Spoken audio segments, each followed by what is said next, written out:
Now, the Queensland government is, again, highly committed, or so the Premier says, to saving koalas.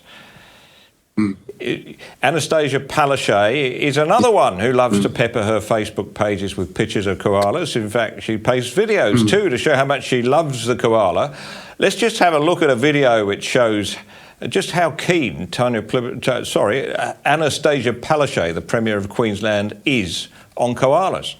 Today I'm really pleased to announce that we are going to have koala priority areas twice the size of the ACT in southeast Queensland to protect koalas like this. This is so important. It's a once-in-a-generational opportunity to do it, and I'm so pleased that we've been able to do it because it means that koalas like this will be here for generations to come. And we also know that the bushfires has had a really big impact on our koala population, and by having these key koala priority areas, we know that they'll be protected for decades to come. Sarah? Yeah, that's fantastic. Who do we have here? This is Khaleesi and her little baby, Evie. Evie, and how old's Evie? Evie's about 7 months old now, so still very much dependent on mum. Yeah.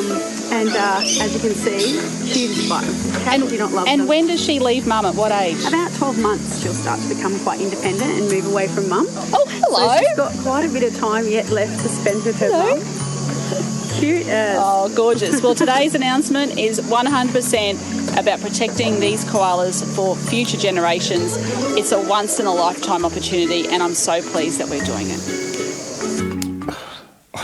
Honestly, Steve, I don't quite know what to say to that. Here's the Premier. Under her watch, they have approved wind turbine developments which will clear more than 30 square kilometres of koala habitat.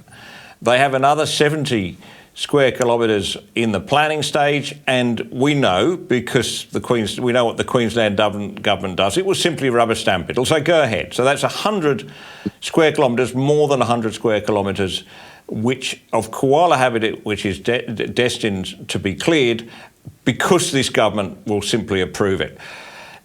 And yet they are spending money on little koala projects here and there, and the Premier's cropping up. I can hardly bear to watch the video, quite frankly.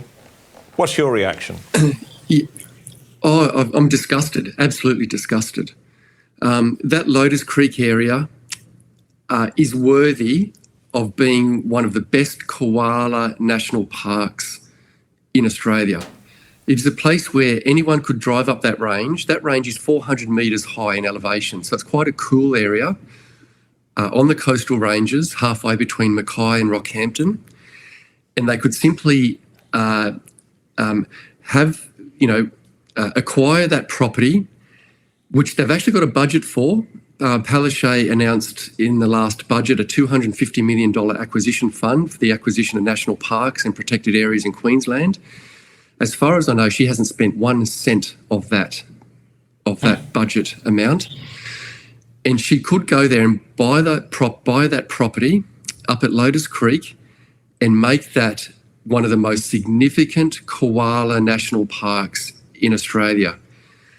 And it's a place where you could drive up there very easily off the Bruce Highway. You turn left at St. Lawrence, off the coastal community of St. Lawrence, turn left, big great koala national park. You could drive up the range and very easily see a koala without looking too hard. My estimate is around one koala every 200 metres. And in actual fact, the first time I was there earlier this year, we saw 3 koalas just driving along the dirt road through across those ranges. So simply just by looking out the window, you'll see koalas. It is the hotspot of koalas in Queensland, if not Australia. And to see Annastacia Palaszczuk there cuddling up to koalas and showing this insincere connection to koalas and wanting to protect them is comical and farcical. She does not mean it, and if she was dead set serious, she would not have let the Lotus Creek wind farm be approved.